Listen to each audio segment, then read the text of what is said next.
Very good evening to everyone who's joining us on CMC Musical Tales this evening. Welcome to the Contemporary Music Centre here on 19 Fishamble Street in central Dublin. If you look out the window, we're just across the road from Dublin City Council's main offices on Wood Quay. I'm Yvonne Ferguson, CMC Director, and as the all-island organisation which documents, develops and promotes contemporary music, we're delighted to partner with Dublin UNESCO City of Literature and Dublin City Council for this One Dublin, One Book event, CMC's Musical Tales. Now, CMC is located here in historic Fishamble Street, as I said, in central Dublin, and one of our many functions is as the National Library and Archive for works by composers from Ireland. So for a good many years, we've been involved in hosting an event for One Dublin, One Book, linking with the chosen book and celebrating the city of Dublin. And of course, we've always had help from an expert curator, and this year's expert curator is the CMC composer Jane O'Leary. So I want to welcome particularly Jane O'Leary, if you give us a wave, Jane, from your home in Galway. And also, of course, a very warm welcome to Ronan Hession, who is the author of Leonard and Hungry Paul, which is the selected book for One Dublin, One Book 2021. Good evening to you, Ronan. Good evening, Yvonne, and good evening to everyone here. I hope everyone enjoys the evening. I'm really looking forward to it myself. I think it's going to be really a unique evening, so I'm very excited about it. Jane, I know from talking to you over the last few months that you have really loved this book. For those who have already read Leonard and Hungry Paul, who are in the middle of reading it, or who have yet to open the book, can you just tell me why you would recommend to everybody to read this book? Thanks, Yvonne. Yes, it's a pure joy to read Leonard and Hungry Paul. I loved every minute of it. And I thought it was particularly apt for these pandemic times because it's so quiet and lovely. And as well as that, it gave me a great laugh lots of times. I laughed out loud. It's surprisingly entertaining while being very, very beautiful. Thanks, Jane. Well, you know, we invited you to read the book, respond to the book through music, and respond to certain suggested passages in the book. You've done that and chosen a wonderful selection of works by composers from Ireland for this evening's event. And you'll hear more from Jane in the panel discussion a little bit later on, being hosted by my colleague Linda O'Shea-Farn, who might just give us a wave there as well. She's upstairs in our library in CMC, and we'll hear from Jane and from Ronan in that panel discussion a little bit later on. But for the next 50 minutes or so, Jane is going to introduce us to each of the passages from Leonard and Hungry Paul that have inspired the choices of music, followed by readings of those passages by Ronan Hession, the author, leading into the performances of the music by composers from Ireland, along with visual responses to those works. So we'd be very grateful if for the next 50 minutes or so, you could mute your mic, cancel your video, as we set the stage to enjoy CMC's Musical Tales 2021.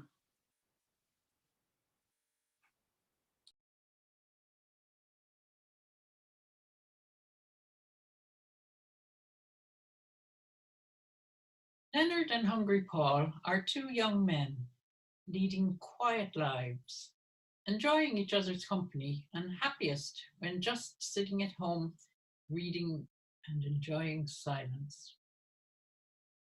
Leonard writes content for encyclopedias, a job where he doesn't meet anyone, not even his boss. He has a curious and creative mind. In this excerpt, the two friends discuss the expanding universe, a perfect introduction to Linda Buckley's music, Exploding Stars. She shares with Leonard and Hungry Paul a fascination with the mysteries of space. So the discussion of expansion of the universe by Leonard and Hungry Paul is what triggered Jane O'Leary to select Exploding Stars by Linda Buckley, which we will hear performed by violinist Dara Morgan. And here Leonard considers the expansion and contraction of the universe and his day job as a ghostwriter of children's encyclopedias. One thing I could never quite get right in my encyclopedias, even after reading about it many times, is the expansion and contraction of the universe, Leonard confessed. I mean, I couldn't begin to understand the physics of it, but the idea that the universe is surrounded by something that is not the universe and which it expands into, or is it that the universe isn't expanding, but space is expanding? How do you explain that to children without leaving them with a million unanswered questions?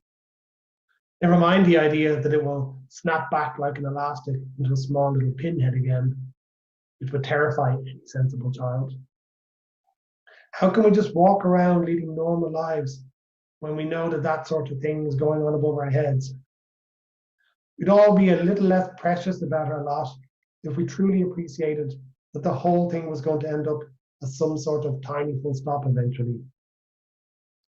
I suppose you just have to trust the science, but it is blind faith really beyond a certain point, at least as far as I'm concerned. Hungry Paul's brow became corrugated. I find the whole expansion of the universe disheartening, to be honest. It's as though Mother Nature is trying to push everything away from everything else, hardly maternal. The universe might well be expanding, but it's expanding to get away from us, leaving us more alone and our world feeling smaller. The two friends then settled into one of those long pauses that characterized their comfort in each other's company. They could sit quietly for extended periods without the need to hurry back to whatever it was they were doing, allowing the silence to melt away in its own time.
At the start of the book, Leonard experiences a shocking change in his quiet, contented, uneventful life. His mother, with whom he has always lived, dies suddenly and unexpectedly. He continues much as before, not yet coming to terms with his loss. Meeting hungry Paul, doing his quiet work, even contemplating the possibility of romance with Shelley, which offers another potential change to his quiet life.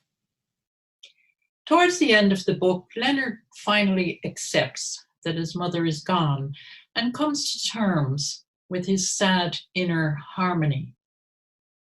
Deirdre McKay's two short pieces for solo harp are marvels of peaceful inner harmony, acceptance and beauty, combined with a sense of awareness. So Jane was prompted to select A Pale Yellow Sky by Deirdre McKay, which we will hear performed by harpist Cleona Doris. And she was prompted to select this by Leonard's remembering his mother who had passed away and the sad inner harmony and loneliness that left Leonard with. Upstairs, he pushed open the door to his mother's old room and sat on the bed, as he had often done to keep her company over a bedtime cuppa. The room was tidy and unfussy. It had already lost the characteristic freshness she had always brought to it, as much by her personality as her scent. In its place was the generic smell of dust undisturbed. On the bedside table stood the photo of his father that she had kissed with her fingers each night before going to sleep. Leonard hadn't yet gone through her personal effects, but there would be plenty of time for all the organising and charity shop donations. She really was gone. There would be no more chats or shared little routines. The never againness of that thought played through him when chimed with the sad inner harmony he had awoken to. His loneliness now had a different quality to it. Before, it had been a panicked loneliness, desperately churning his mind to find something to cling to, just to take him away. He had sought comfort in distraction, Hungry Paul, the Roman book, and most of all, Shelley. He could see now how scared he had been, how utterly terrified that life itself was going to swallow him up. And yet he had turned and faced himself. He had sat late into the night with his book, and in the end he had broken through. The fear had been nothing more than the deep love for his mother that he had not yet been ready to admit to himself, lest it drown him in grief. He patted her pillow gently and made his way back downstairs through the house, which was really too big for one person anyway.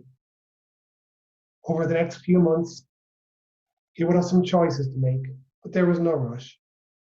He sat on the living room couch, his coffee beside him in his New Scientist mug, and opened The Mill on the Floss, with every intention of reading it all weekend until he finished it, which is what he did.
Hungry Paul suffers a major change in his life in the course of the book.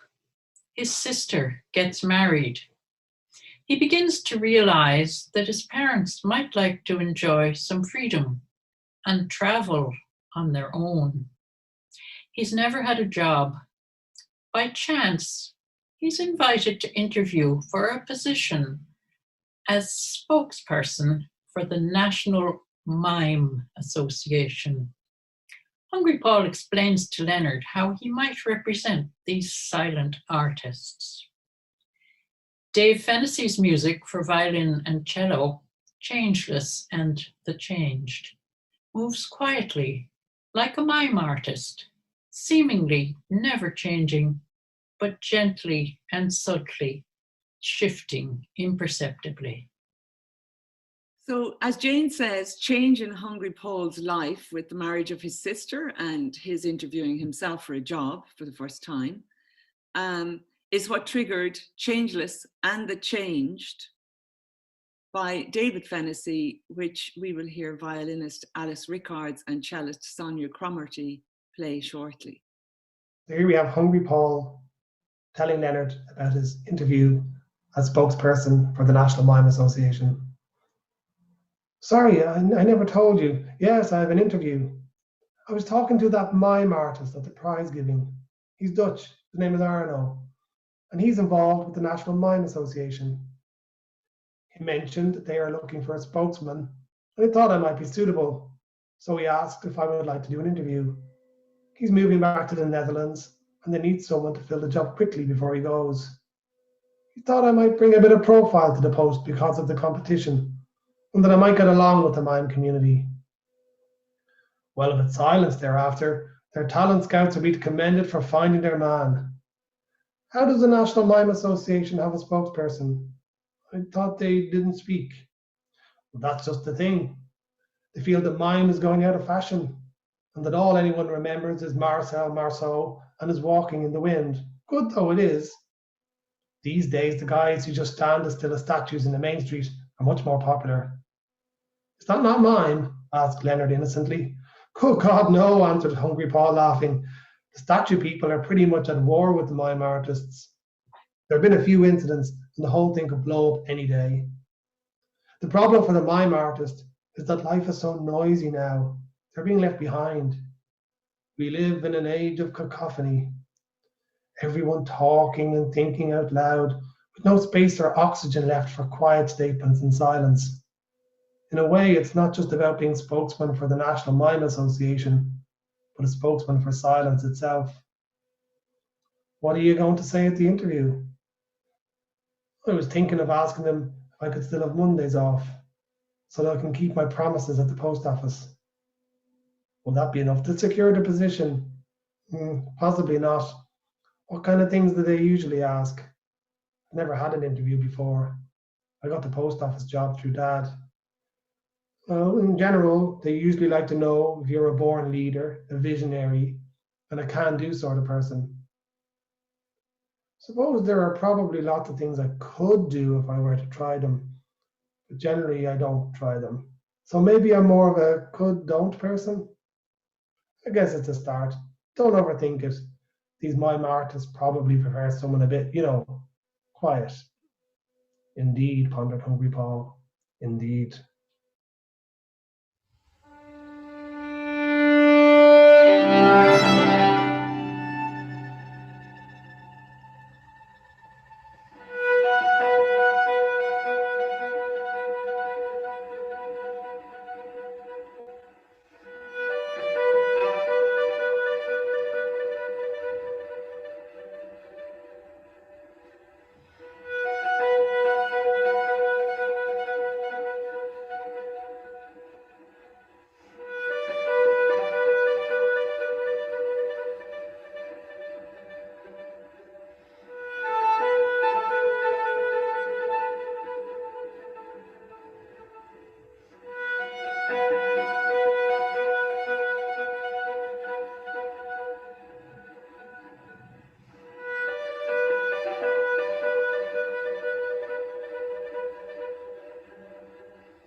Hungry Paul wakes early one morning.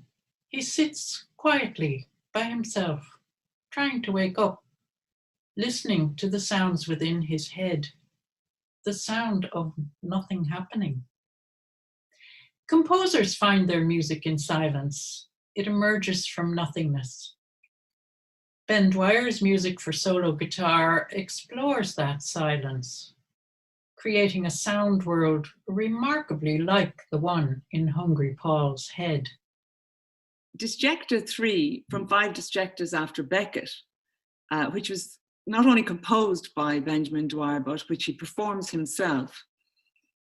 Jane O'Leary was prompted to select this work for Musical Tales because the sounds within Hungry Paul's head as he wakes up, she felt that Disjecta 3 really reminded her of that. And in a way, the ambient music of air itself. Downstairs, he took a moment to sit in stillness, listening to the silence and the gentle high-frequency tingling in his ears that was barely audible except for quiet times like this. It was unclear whether this was a mild form of tinnitus from years of listening to headphones in his room, or whether it was just the sound of nothing happening, the ambient music of air itself. He supposed that the world was full of people who have never heard that sound, people with busy lives and even busier minds.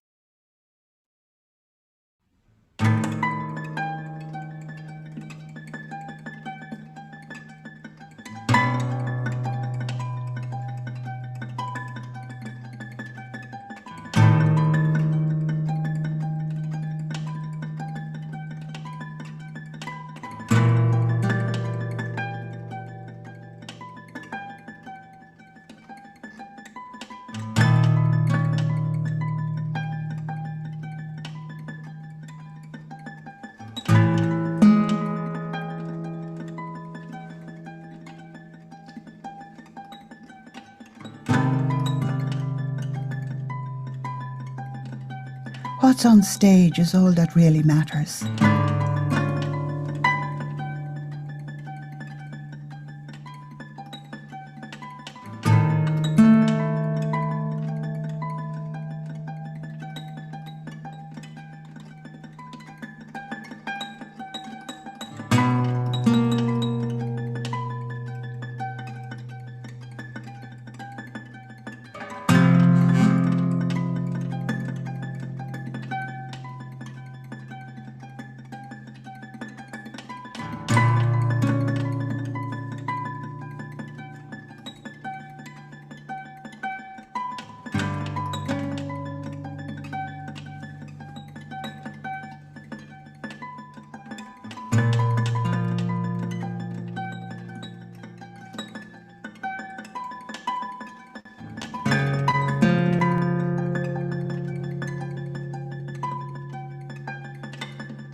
Ah, well.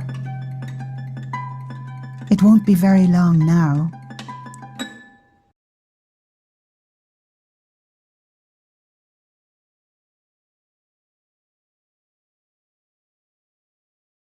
Hungry Paul's mother, Helen, does volunteer work, visiting patients at the hospital to keep them company and chat if they're lonely. She insists on bringing Hungry Paul along, nudging him out of his quiet life. This could be a challenge for Hungry Paul. Helen soon finds her regular patient and they begin to chat aimlessly. This background of aimless talk back and forth, which Hungry Paul hears in the background, becomes music in Jonathan Nangle's Mandala. The voice of the clarinet is echoed and reflected, creating a conversation within itself. Mandala by Jonathan Nangle, which will be performed by clarinetist Deirdre O'Leary, sprang to mind for Jane O'Leary because of the point and counterpoint style of narrative between Helen and the patient she was visiting in hospital. And here we have Barbara, who is that patient, chatting to Helen, and Hungry Paul trying to figure it out. Hello again, Helen. How nice to see you, said Barbara. I'm afraid my scan wasn't clear, so we have to stay in for a few more tests. I hope it's nothing untoward, not that it gave you any clues. I'm bored silly with crosswords, so I'm glad to have someone to talk to. These two aren't up to much, she said, pointing with her thumb to the other patients.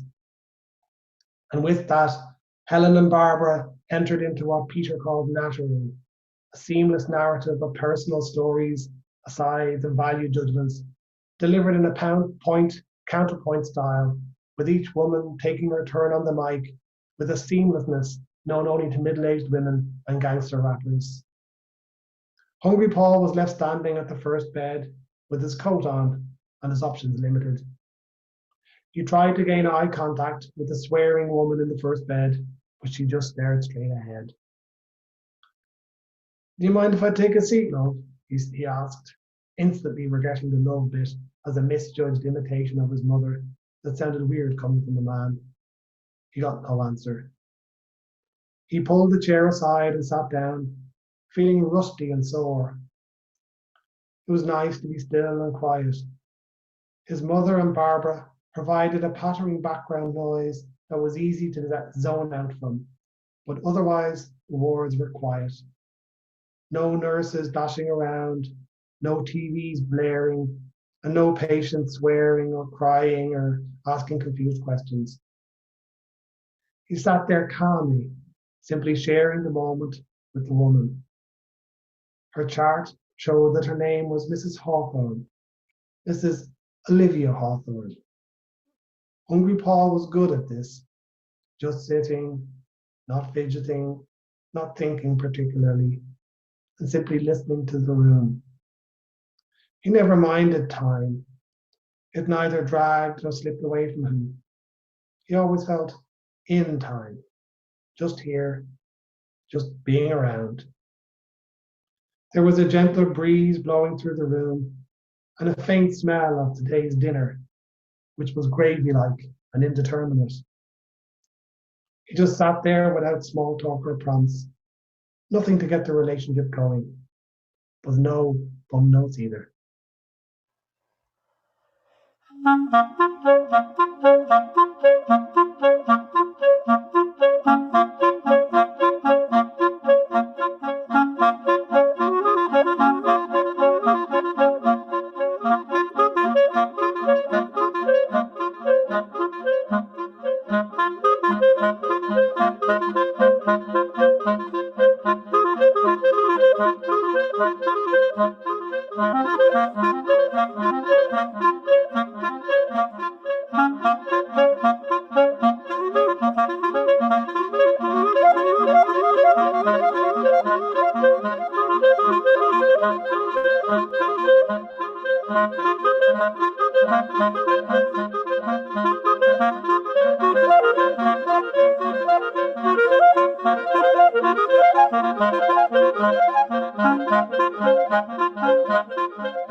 Leonard and Hungry Paul's friendship was a pact of simplicity. But Leonard begins to realize that a life without experiences may not be the ultimate goal. Can he continue to live in a bubble for the rest of his life? There must be a way of finding peace while also engaging with people. Greg Caffrey's music seems to engage quietly with the world itself while remaining peaceful. This is indeed the sound of the life that Leonard realizes he must find. Quiet reflection providing resonance to experience.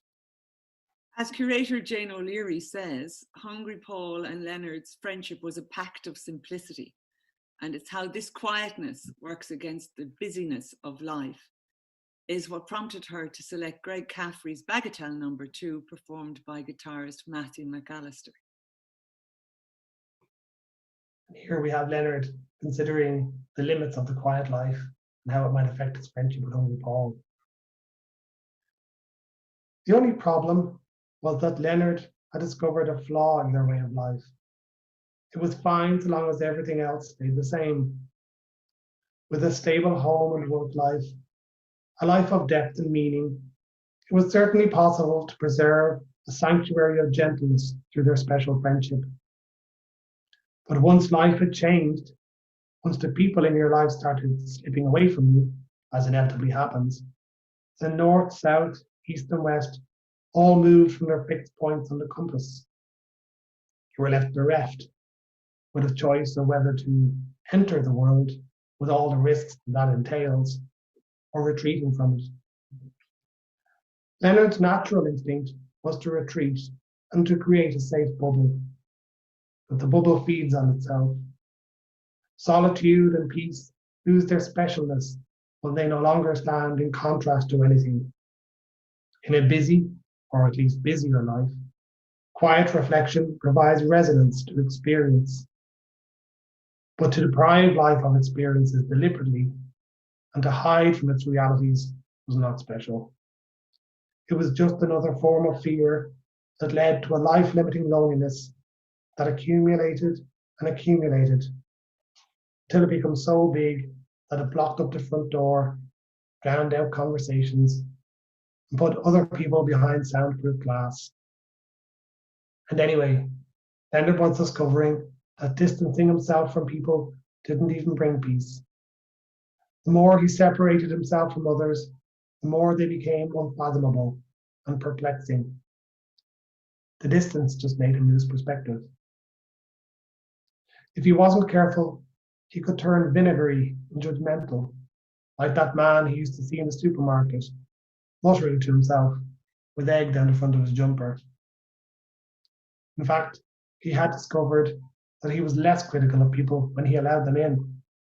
People, it turns out, weren't so bad. At least that was true of some people. And maybe that was the trick, to find the right people, to be able to recognize them, and to know how to appreciate them when you do find them.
And welcome back to everybody from here, CMC in Fishamble Street.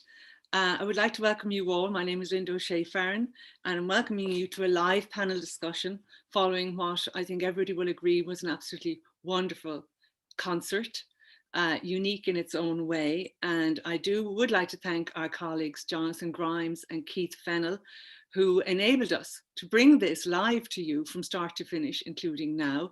And they've cracked the technology, and for that we are very grateful. As I said, we're live here from Fishamble Street, and what's kind of relevant, particularly, obviously, apart from the fact that we represent composers, is that Handel's Messiah was an Easter offering. And of course, Ronan Hession's book is set very much in Easter, where, you know, Hungry Paul's sister Grace is getting married on Easter Monday. So it has sort of come full circle. So I am going to, would like you all to make your cameras, show your faces again.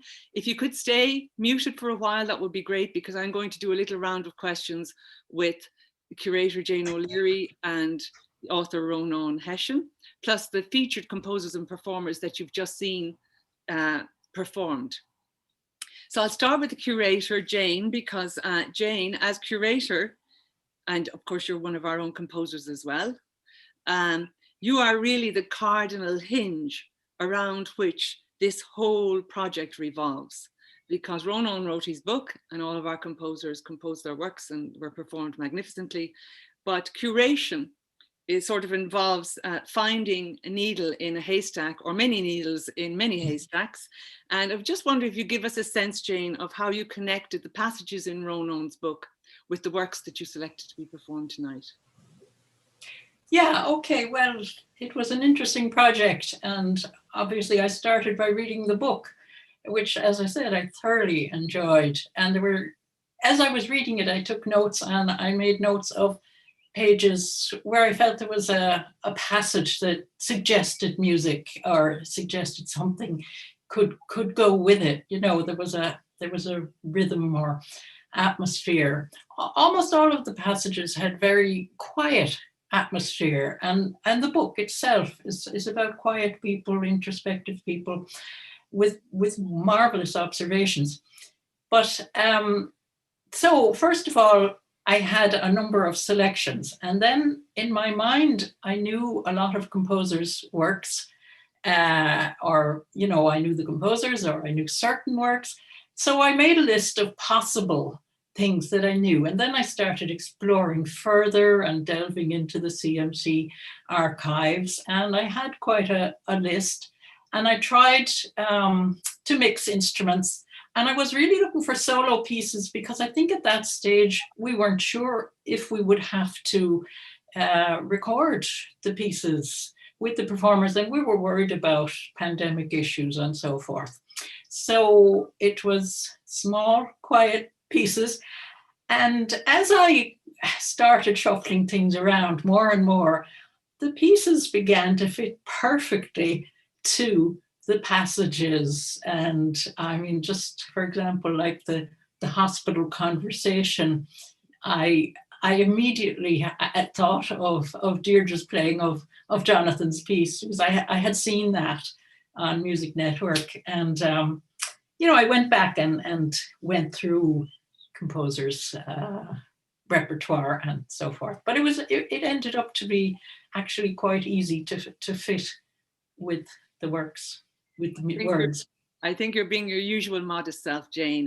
This is quite a task. CMC's collection is vast, and we represent over 200 composers. And if you didn't know what you were doing, and clearly you do, this would be quite the task. But I think it was very obvious tonight that, as you say, the works fit the passages. And that brings me neatly to Ronan, our author.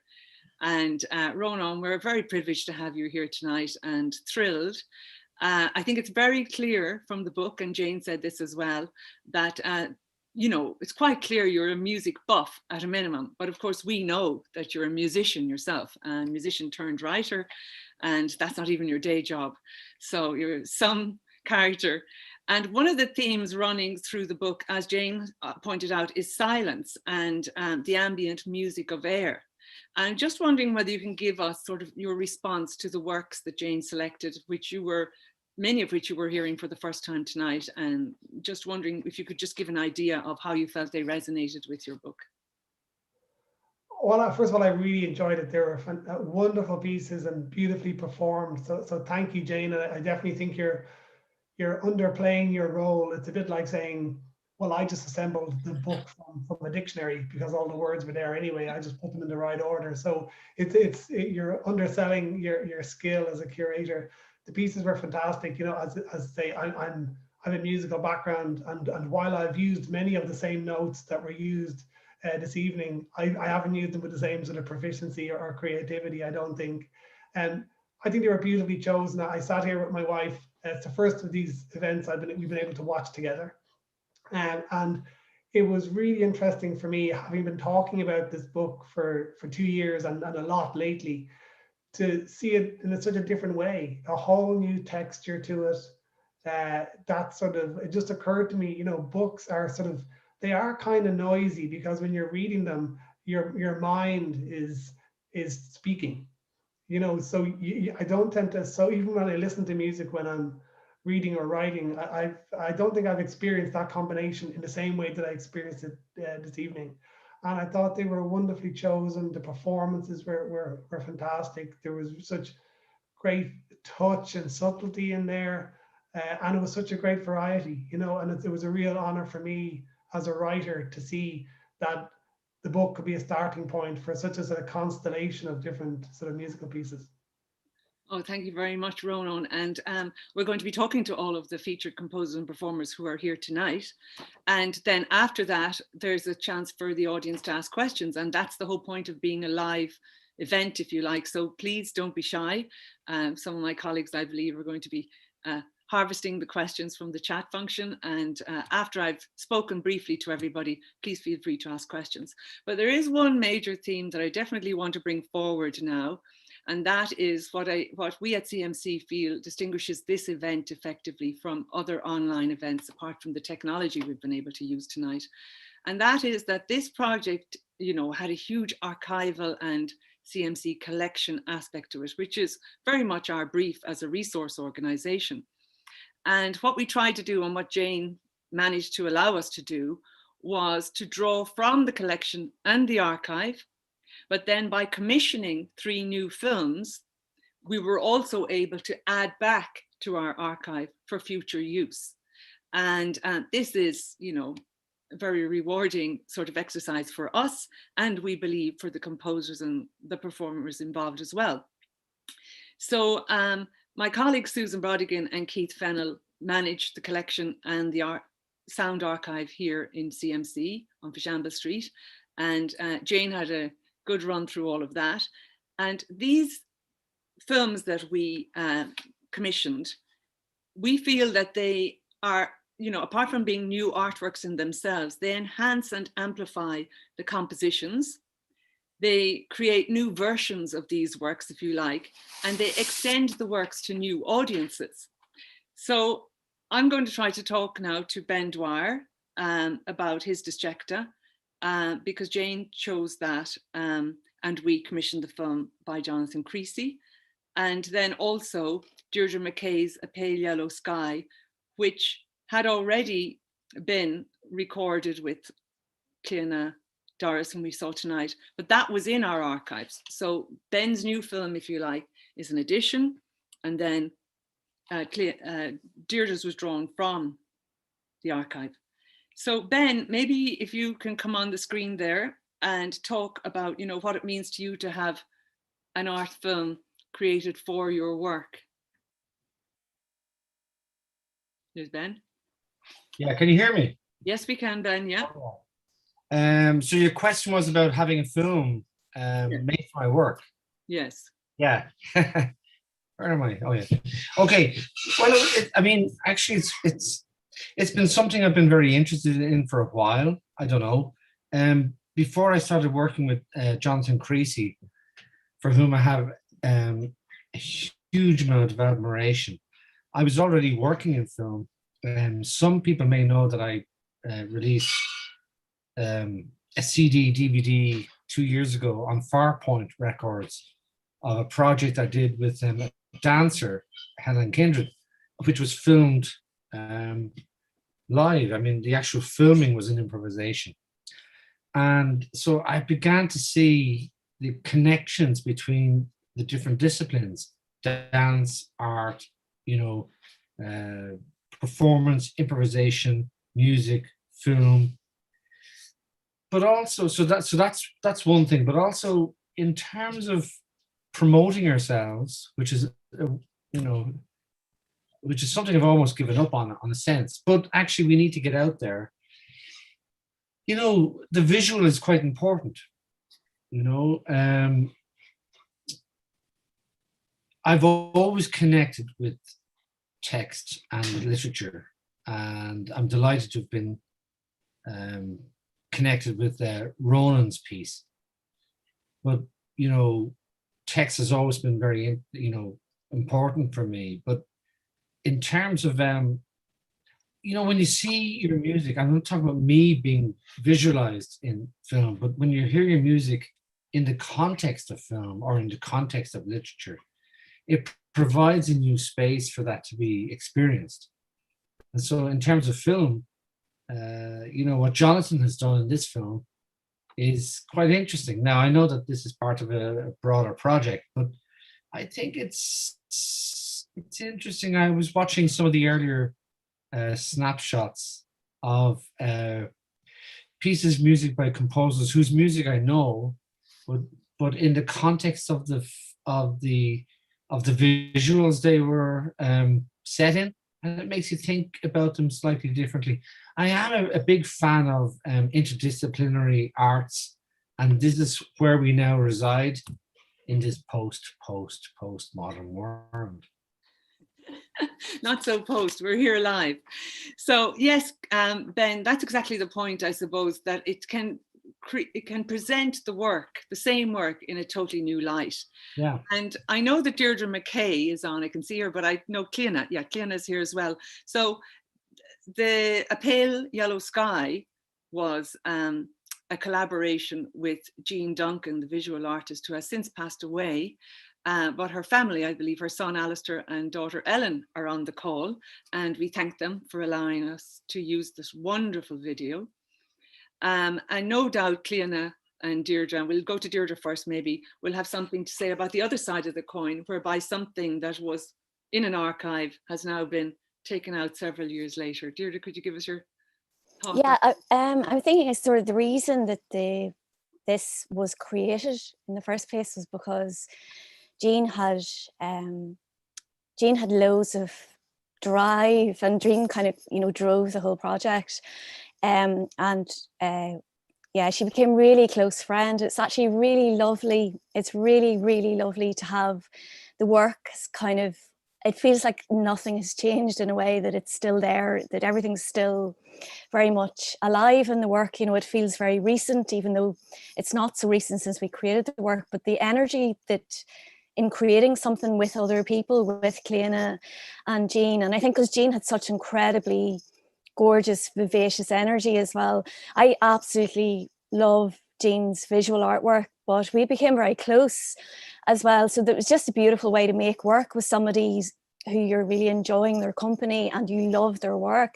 And the reason the video aspect was created at the time was because the format, it was originally a Knot and Gallery commission, was then performed in Farmlee as well.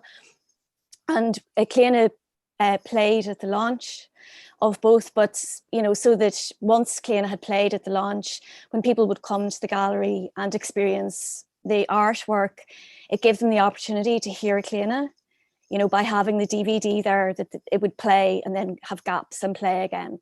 And the idea was really that the two art forms would deeply intermingle, so that while you were experiencing the visual art, that you had the music that was created very much in tangent, would be present. And I think, the visual art is very present in the music, in that there's a lot of space in most of the little short movements. And that was to allow the person breathe, really, while they were taking in the art, so that you weren't feeling bombarded with too much music that had too much activity or too much momentum that was overwhelming your sort of sensory experience of the art. So that's why the music's kind of quite spacious, and that it was to preserve that intermingling that the DVD was made for the catalogue. And I mean, as you say, Linda, it is really special. You know, tragically, like, you know, Jean is not able to be with us, but her art, you know, also as with artworks, they get broken up after an exhibition and sold. You know, so you know that integrity of the original artwork kind of holds. And it's lovely to be able to, as you say, pull it out of an archive and have it as something that kind of exists, you know, that can then connect into other things, you know, a bit like Ben was saying, where things are all interconnecting and reaching out into a space. I used to think this work was a bit like two dancers, you know, the visual art and the music, like two dancers coming together and trying to be really respectful of each other and give each other space and sort of have this meeting point. And I suppose in a way what Jane has done with the work and in response to the beautiful book is have like another meeting point. So it's sort of a continuity of the same kind of extending into other spaces. Oh, I agree with you. And it was, you know, Cleona, if I could come over to you now, I think it was just glorious to watch. I mean, who doesn't love the harp in the first place? But I just think that the harp just for some reason really, I mean, apart from working with it musically, it worked with it visually. And, you know, I believe it was all shot together or something. I mean, can you tell us about that? Because that must have been nerve-wracking. Sure. No, well, actually, it wasn't. I remember that day so well, and we were working with such a wonderful team with Jared Stratton, working with Jean on the video, and then the wonderful Chris Corrigan from Sonic Arts Research Centre. I was interested. Matthew finished in Sark.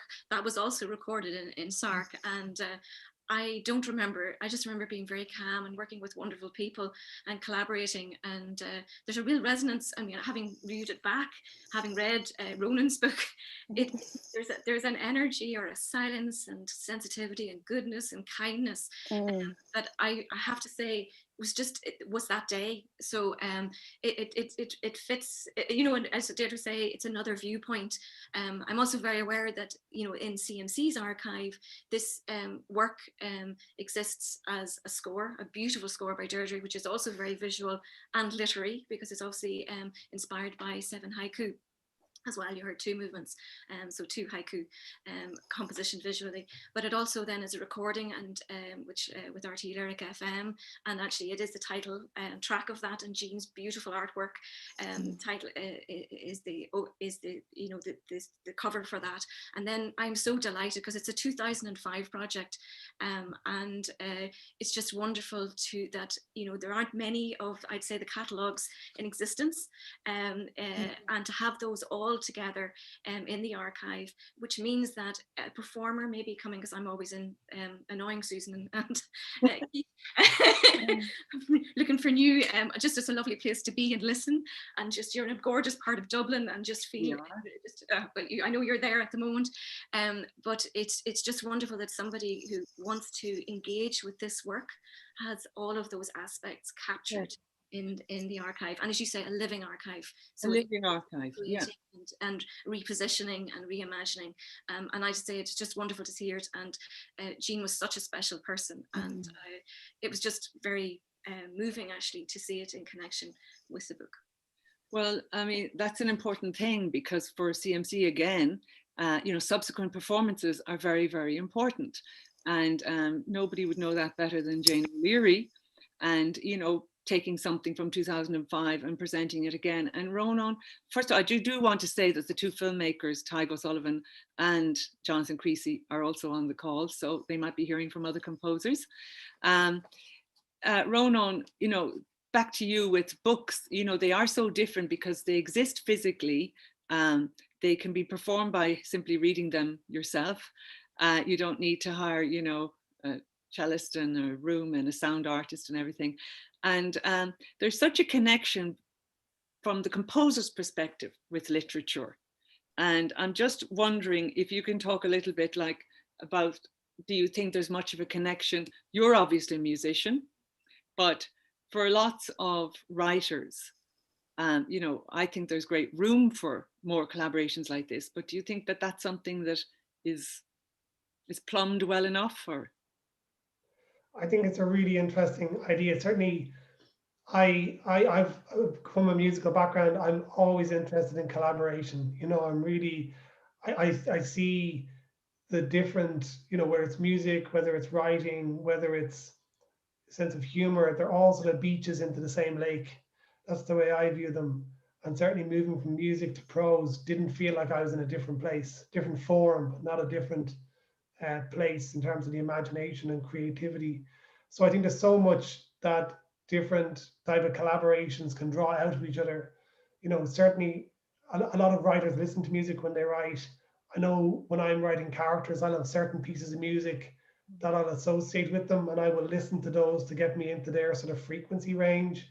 So even though it doesn't necessarily come out of the text, it's certainly a big part of the creative process. And I think this has been an interesting uh, experiment from my point of view to see how the book works alongside musical pieces. And I think I'm really, you know, impressed at what new perspectives it brings to the readings.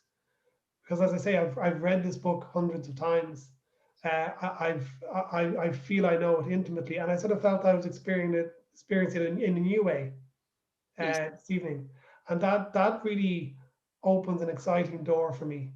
So, and that's something I like to think about. I think there's huge potential there, and something I would love to do again in an equally blind way, not a planned way or with an outcome in mind, just to really explore it.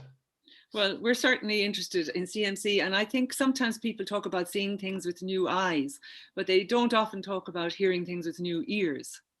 And I think in some ways that's what's going on here. You know, as Ben mentioned, you know, his disjecta is after Beckett, and David Fennessy's work, Changes and the Changed, also has a literary connection because it's named after a chapter in Tom Street's book called The Life and Death of St. Kilda, which is about a deserted archipelago off the island of Scotland. And he was commissioned, in fact, Jane O'Leary and Concord gave the Irish premiere of that work. So there is definitely a huge connection from our side. And if we could develop more from the literary side, you'd be very welcome. And speaking of which, we have Jackie Lynham and Alison Lyons from One Dublin, One Book. They're our partners and they're on the call.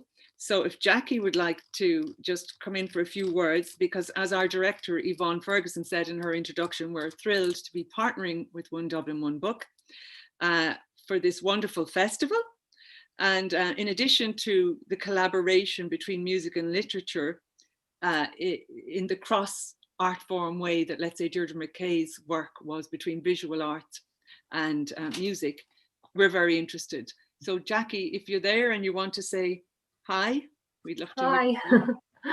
Really enjoying it. Thanks a million, Linda. You put so much work into the whole event and the curation and the pieces. It was like Ronan was saying, it was like I've read the book 3 times now and I absolutely adore it, but hearing it tonight in conjunction with the pieces was a whole new experience for me. So it's just a wonderful addition to our One Dublin, One Book programme. So thank you. Well, Jane, if you could come back on, Jane O'Leary did the curation also for the 2019 book, which was Country Girls.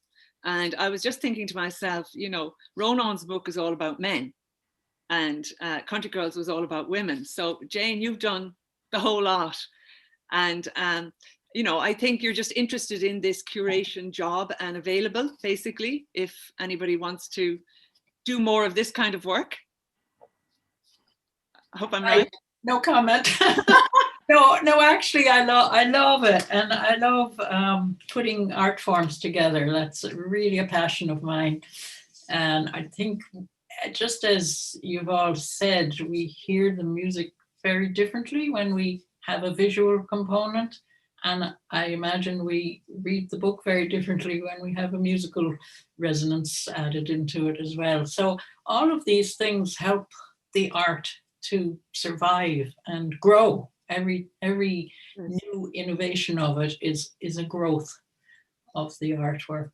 And here's another growth, because I'm going to talk to Jonathan Nangle and Deirdre O'Leary, because their performance tonight was basically one of the first lockdown sort of projects. So Music Network decided to commission, I think it was 20 composers to do works in their Butterfly Sessions 2020. And it was a very, very early COVID project. And if Jonathan would like to talk about the work Mandala, but also Deirdre, that was a lockdown performance from your home. And so in a way, it has historical reference. Jonathan. Yeah, Music Network commissioned the piece. It was this time last year, actually, just beginning mid-March. And then I wrote the piece this time last year. I think I finished it a couple of days from now, a year ago. And yes, it was completely a kind of pandemic piece.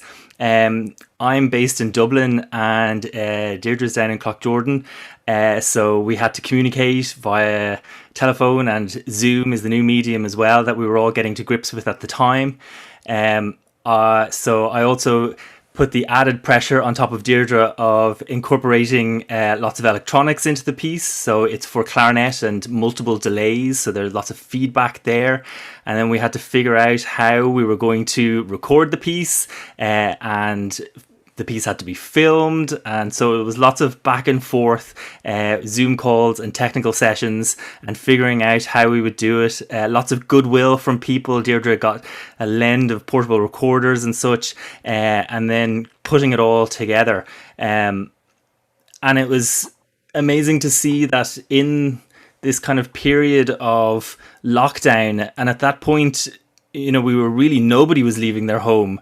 We were all completely locked down, that we could all still actually make art and collaborate and find new ways of making art. And so when I approached the piece, I really went at it from something that I wanted it to be kind of joyous, and that it would be, you know, hopefully resonate with people. That I went for a kind of very kind of joyous sound and lush sound, and the idea being, you know, hopefully I could bring a bit of light into everybody's life in this current pandemic. And the sessions were called the Butterfly Sessions, and it brought to mind Damien Hirst's butterfly mandalas, if anybody is aware of those. And so hence I kind of went with this idea of mandala and creating this dialogue of multiple clarinets, this kaleidoscopic work that kind of twisted and turned and changed colours in that kind of sense. And Deirdre did it so beautifully, and brought it to life. Yes, Deirdre, I definitely could hear Jane's nattering from Ronan's book in the piece when she pointed it out. It actually reminded me of Mussorgsky's picture at an exhibition for that reason. But Deirdre, maybe you can tell us, that was a beautiful performance from your own window down in Cloughjordan. Thanks. Yeah, actually, our house is so unfinished here, which is it's. Luckily, you can't really see that in the dark. But it was quite hard to find a spot that didn't sound like a building site and look like one. But it was such a privilege, like, to be asked to do something, you know, it felt like, I think this was the first project that I saw in lockdown, the first funded project. And it was, you know, there was going to be 20 people. And I was thinking, well, that's lovely, but I won't be one of them. And it just felt like such a privilege. And then Jonathan, and I love playing Jonathan's music, so it was a real sigh of relief that it was going to be something I really loved doing. But it was funny, I started practicing it, and it was such a lonely experience, because I was, you know, I was practicing it and I was realizing, wow, this isn't going to go anywhere. I'm not going to go and rehearse this with other friends, you know, live musicians. I'm not going to be able to go and perform it to a live audience. I'm just going to, like, do it here in my living room, and it's, you know, not going anywhere.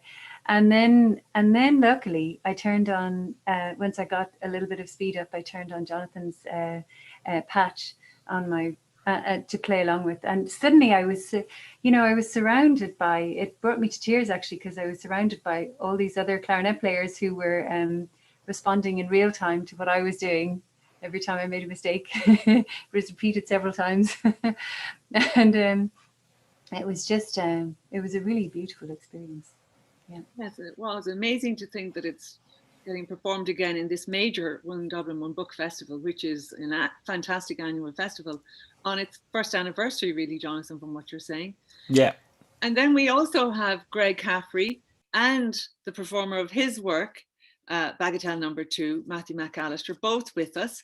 And after that, if anybody has any questions, I'm going to chat to the two of them, but please get your questions ready. So Greg, can you tell us about your work, Bagatelle Number 2, which along with Jonathan Nangel's work were 2 of the 6 performances tonight that we had sort of, let's say, a video of the performance rather than a specially commissioned art film. So tell us about Bagatelle Number 2. Yeah, well, Bagatelle Number 2, that it kind of assumes that there's already a Bagatelle Number 1, obviously. And in fact, it's part of a larger project that myself and Matthew are involved in. 5 bagatelles, in fact. And we're about halfway through that project, in that a third one has been written, although I should say that we want to have a video for each piece as well. And we videos for the first 2. The third piece has been written, but the video hasn't yet been made of that. So we're exactly halfway through the project, that means. And it's been a great project because Matthew and I have known each other for, I would say, perhaps 20 years. I'm sure Matt will correct me if I'm wrong there, but 15 to 20 years at least. 21. And, yeah, is that right? I don't know. You lost count? Yeah, too many years. Too many years. So also, I've got to say, sorry, Greg, you're really go ahead. polite. You're really polite, Greg, to say that we're waiting on the video for the third one. I haven't practiced the third one. I haven't learnt it. It's still on the shelf. I'm going to get round to it, I promise. I promise. It sounds like a Good Friday confession to me. I've got to tell the truth. I'm certain it's only a matter of time. Yeah, well, it's interesting then. I wasn't aware that this is being sort of brought to a performance, another performance in the middle of a project that is greater. Because a lot of these works, like Ben has mentioned that his project is part of his 5 Disjecta.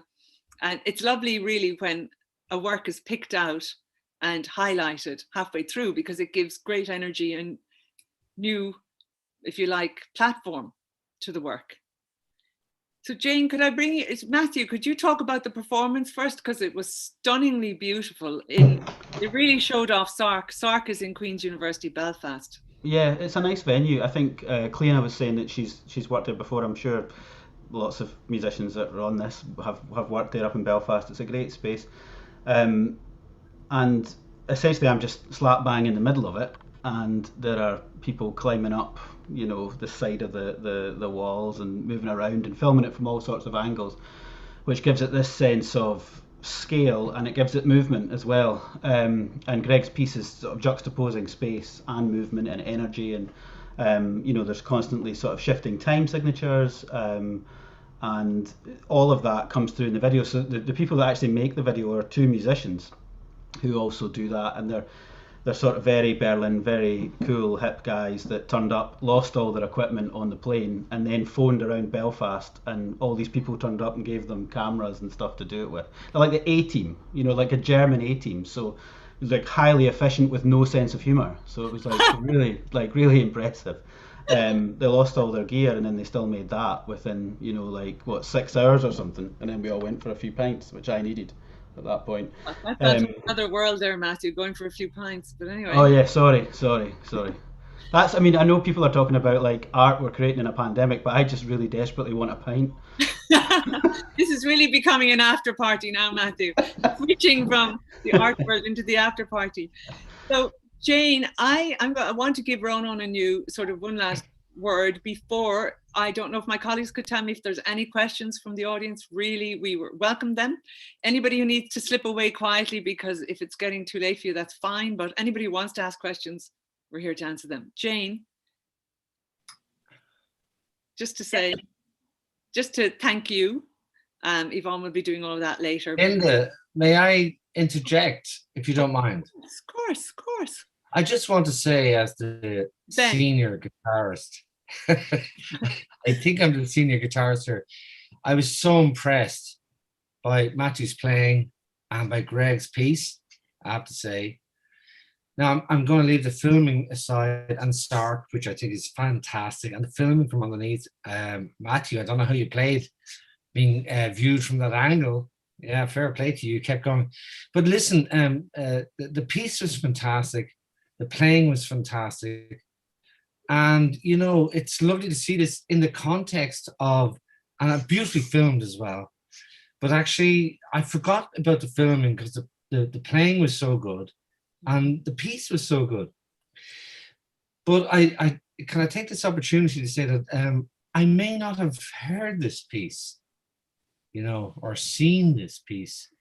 And Matthew, I didn't know you're playing. I have to apologize, but now I do. Yeah. I've known Greg's music for a while, but this is one of the great things that this platform, it brings us all together, you know, and it makes us more aware of, I mean, Jesus, I'm up to here with guitar music, but I found something new in terms of composition and playing. And so it's fantastic. So you know, I know that Ronan is there. He's been rather quiet because now we're talking about music. But you know, it's now time to talk about music, you know? Yeah. And it's a wonderful platform. And I just want to thank CMC. I want to thank Yvonne and Linda for pulling this together. And it's a great show. It's great, you know. And of course, for Jane for pulling the whole thing together as a curator, you know. So I'm enjoying it now. Great, fantastic, Ben. Great for me to, you know, I know Greg's work, but this is a great piece, and we have a great player. Jesus, I better apply for another job. Well, actually, Greg, for Greg and Matthew, is considering you're halfway through this project, that's a fantastic endorsement. So you can quote our friend Ben Dwyer here in all your funding applications. Well, look, I just wanted, the whole thing is fantastic. So I just want to, I'm just having such a great time. So that's fun. Thanks, Ben. That's really going to have to go and practice now. That's what you're telling me. Going to have to go and practice. Well, you know, I've often practiced late at night. That's the best. But also Ben, I mean, Ronan is a musician himself, so I think he's absorbing all of this. That's true too. Yeah. Yes, exactly. Yes. So, well, which makes it a great combination this year. Exactly, and that's why we seized it and approached One Dublin One Book with renewed energy. Jane, you've heard there all the compliments. You know, you've plucked 6 works from a variety of sources across such a range of instruments, and as Ronan said, you know, was giving him a chance to see and hear his own book with new ears and eyes. So, if there are any questions for any of the anybody involved in the project, we'll take them. If anybody wants to unmute and speak up, or bring any questions in any chat functions. Yeah. Oh, sorry. I was just going to say, while we're waiting, I want to echo Ben's comment about the performances. I just want to say how lovely all the performances were. They're just amazing.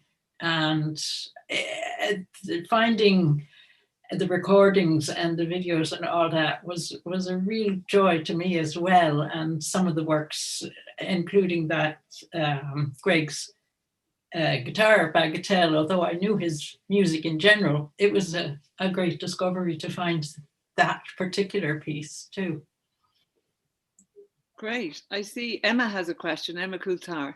I always have a question, Linda. Oh, great. You have the floor. Right. First of all, I want to thank everybody for a wonderful evening. And Ronan, I wanted to ask you, what does it feel like to have so many reactions to your work? You know, it's a real privilege. You know, I was watching it with my wife, and I remember when we started going out in the late 90s, we met in the civil service. She told me you could order free CDs from the Contemporary Music Centre and you would get a selection of a few first things that happened in our relationship. And so we were sitting here thinking, you know, we used to go to stuff like that, and now we are the stuff. Like, how crazy is this? So it is a real privilege, because when, honestly, especially with a debut novel, it's, you know, it's written in the cracks of time that are available, don't expect to be published, and you certainly don't expect it to be in the middle of, such a panoramic evening as tonight.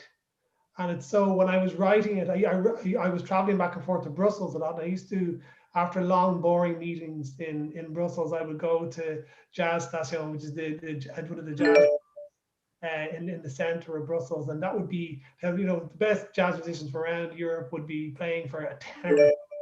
So it always humanized the experience. So I'd go back and I'd write Leonard and Hungry Paul in the hotel room afterwards, So music has always been there. And I think it's when you have, one thing I miss actually about writing compared to when I was playing music is you didn't have that sense of sharing with other people. Writing is kind of collaborative with an editor, but there's nothing like playing shows with other people. There's nothing like hearing your other guitarist or your bass player play along to your song for the first time. And so that sort of spirit of collaboration. And I love hearing, say with Ben, and the generosity of the artists towards each other. In the writing world, we'd bank that as a blurb straight away. It'd be on the front of the book and we'd be looking to monetize that. But it's just lovely to hear the sort of spirit of sort of collaboration. So it's really inspiring actually. Yeah, I agree. That's wonderful, Ronan. Just secondly, just thanks to Jonathan Creasy, those films that CMC commissioned were absolutely beautiful. Yeah. So just to note that work is so lovely and adds another dimension to the project. So thank you very much. Thanks, Emma. And Emma's a flautist, Ronan. So Alison Lyons has a question as well. Alison, you got the floor. Yeah, it's more just to thank you, Linda. So just on behalf of One Dublin, One Book and Dublin City Libraries and all of us, and the whole team there, and just the word archive has come up a few times this evening, and you've worked with us now for a few years on One Dublin, One Book. It's probably the last 4 maybe of years of our project, and just looking at the positives of the way we've had to do things this year, we now have this lovely event recorded for posterity, which we didn't get to do before. We never maybe stopped to think that we should record things. And, so that's a lovely thing for us to have, and many more years of that to come, I hope. And it's a fabulous collaboration for us because, we're the librarians, we're practical people, and so we're creative in our own way, but, not in the obvious ways. So it's just wonderful to collaborate together with the writers and musicians. Well, we are a library too, and what's really nice for us, of course, is that in a way, Ronan, what you were saying is collaborating with an editor. It's kind of 2D collaboration. We can do 3D collaboration really here. Jane Hackett has a question, and I definitely do want time to hand over to the director, Yvonne Ferguson, at the end, because she does want to thank everybody. And she also wants to show you the CDs that Ronan was talking about. She's sitting right in front of them. So Jane is a violinist and she's calling in from Austria. We know Jane. Jane, what's your question? How are you? Thank you so much, everybody. I really, really enjoyed that. I'm super into the collaborative side of things at the moment. So I really, really enjoyed it.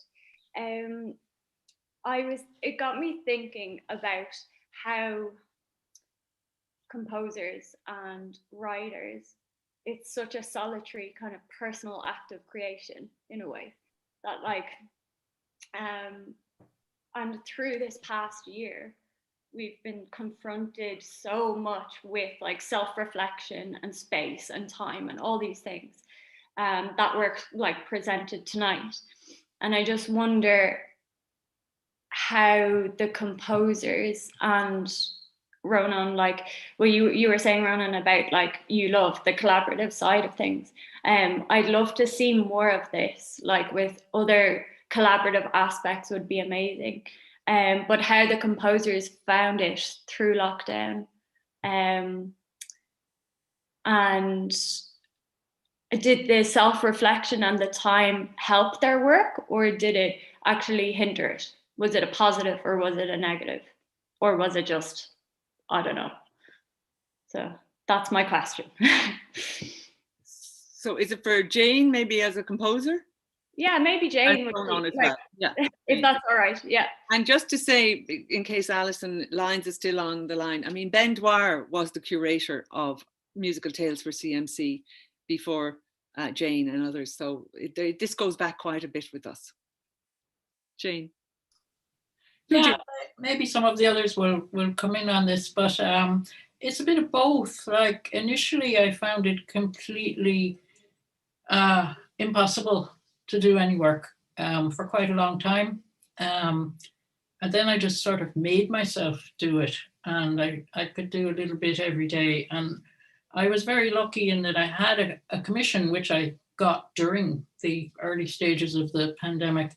And that kind of gave me a goal. And I think that helped a lot. It's very hard when you don't know whether there's going to be a performance, I find anyway, you know? So I did finish a major work, and I was so relieved to have done that. And I found the lack of interruption and disruption helped a lot, because once I could get into it, then my mind stayed focused. So that was a good thing, but it wasn't all good, obviously. And it was very, very hard to get to the point where I could actually write anything.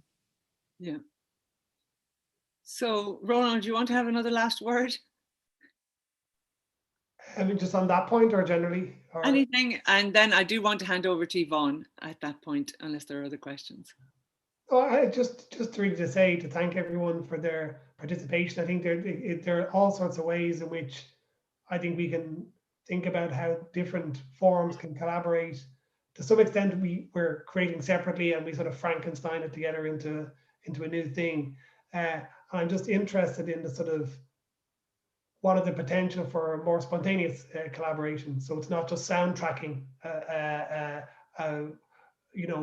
piece of written work or coming up with something to read over a piece of music. You know, that it would be a more integrated, that the two sides to it, or however many sides, if you include visuals, evolve together. You know, and that it's actually braided together into a single piece.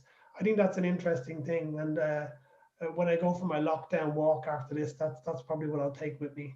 Well, you lift the phone to CMC. We're all here. If you have any great ideas, we're all ears. And on that note, I will hand over to the CMC director, Yvonne Ferguson, to thank everybody and say the parting words. Thank you. Thanks so much, Linda. And yeah, as Ronan mentioned, we do have our promotional CDs. At the moment, we're on New Music New Ireland 1, 2 and 3, and they're strategically placed behind me with my copy of Leonard and Hungry Paul, and they're available from CMC. You just need to drop us an email to info@cmc.ie for anybody who would like to engage further with contemporary music from Ireland. There's a wonderful selection of works on those 3 CDs, and all the details about the composers of those works and the performers. I want to hugely thank my colleague Linda O'Shea Farn, who has been the project manager of Musical Tales and who's pulled this event all together. My colleagues Jonathan Grimes and Keith Fennell, who are the production team for this evening, and my colleagues Susan Brodigan and Mary Green, who also supported. A big thanks to Jackie Lynham and Alison Lyons at Dublin UNESCO City of Literature and Dublin City Libraries and at the One Dublin One Book Office. Our curator that we've heard from a lot across the evening. Huge thanks, Jane. It's always a complete joy and pleasure to work with you for all of us at CMC. To Ronan, the author of this year's One Dublin One Book. Ronan, I know you're very busy. I can see that from all your Twitter activity and the many events that you're attending across the month of April while your book is One Dublin One Book for this year. So we're very grateful that you have shared this evening with us and taken the time to share with us, because as I say, I know that you've got so many events lined up during the month, so we're so grateful. So all the composers whose music we featured this evening: Linda Buckley, Greg Caffrey, Benjamin Dwyer, David Fennessy, Deirdre McKay and Jonathan Nangle. You heard from many of them, and many of them were so generous to join us this evening on the Zoom and to share their thoughts and insights into their music. The wonderful filmmakers whose films we saw right across the evening: Jonathan Creasy, Gerard Stratton and the late Jean Duncan. And also we had artwork from Brigitte Sinead Flannery in Jonathan Creasy's film, Tygo Sullivan and Open Strings Berlin. We heard about them from Matthew during the chat as well. To all the performers that we enjoyed, Cliona Doris and Matthew McAllister, Sonia Cromarty, Alice Rickards, Benjamin Dwyer, Darren Morgan and Deirdre O'Leary. And it was great to have so many of you engage in the conversation this evening as well. This event was supported with funding provided by Dublin UNESCO City of Literature and Dublin City Culture. Contemporary Music Centre's work is supported by the Arts Council of Ireland and by the Arts Council of Northern Ireland. We're, like the rugby and like a few other arts organisations, an all-island organisation. Thanks so much for joining us this evening for CMC's Musical Tales 2021. Do sign up to our newsletter on cmc.ie, follow us on Twitter, Facebook and Instagram, or tune into our podcasts, Amplify, to engage with music by composers from Ireland. So from myself and Linda, who are here in 19 Fishamble Street, and to our colleagues who are helping us from their homes, a very